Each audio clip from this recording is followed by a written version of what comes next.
Bienvenido. Muchas gracias, Carmen. Gracias a ti, gracias a CNN y a todo el público que nos ve en estos momentos. Gracias, presidente. Bueno, muchas cosas, pero me gustaría iniciar con esto que en buena medida ha marcado parte de la pauta de la cumbre, que es una organización latinoamericana y del Caribe con la ausencia de Estados Unidos y de Canadá.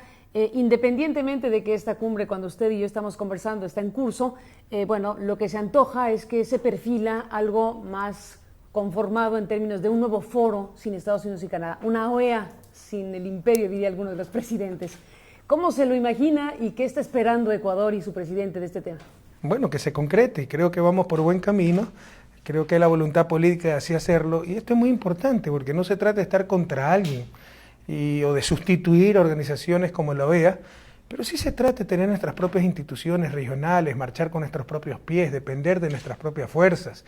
Todos sabemos la triste historia de la OEA, el tener que discutir en Washington problemas que son latinoamericanos, muchas veces con visiones totalmente diferentes a las que compartimos en la cultura latinoamericana, visiones, intereses, etc.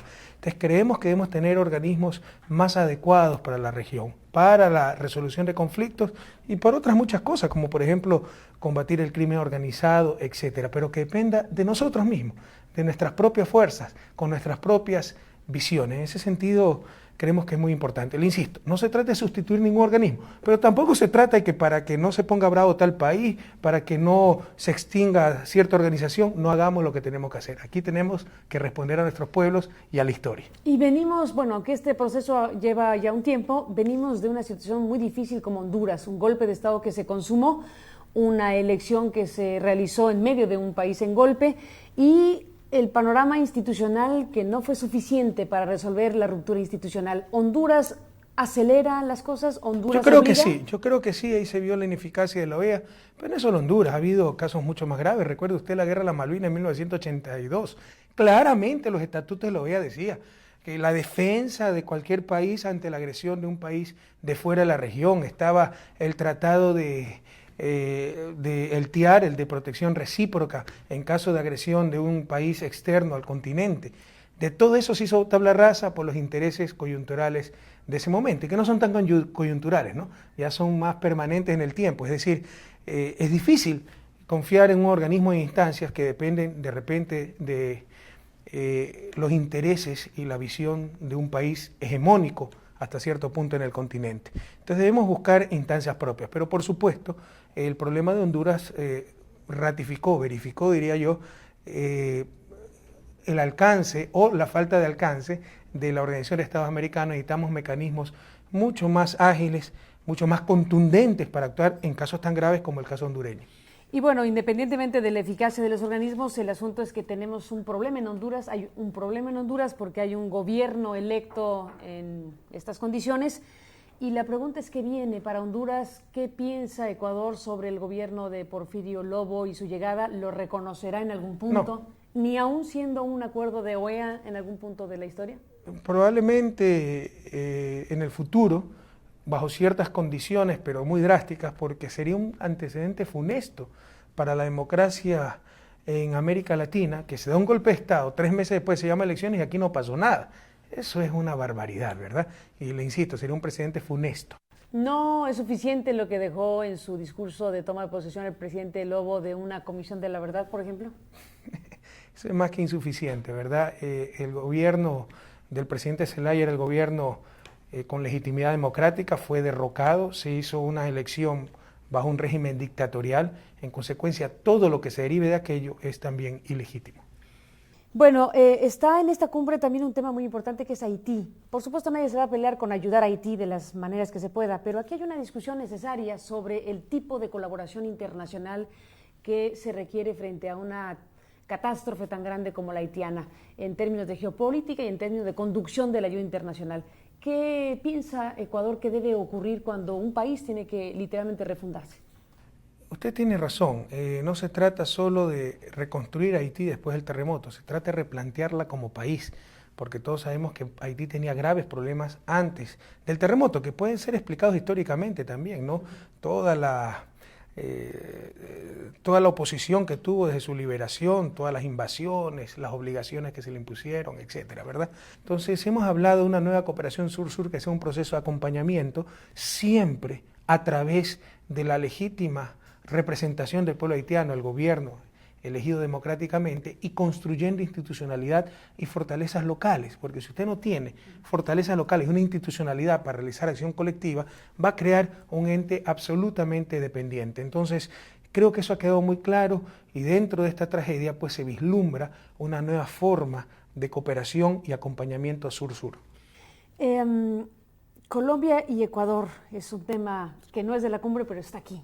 Y esta charla que sostenemos usted y yo se está realizando minutos antes de que usted vaya a sostener la cumbre bilateral, la reunión bilateral con el gobierno de Álvaro Uribe.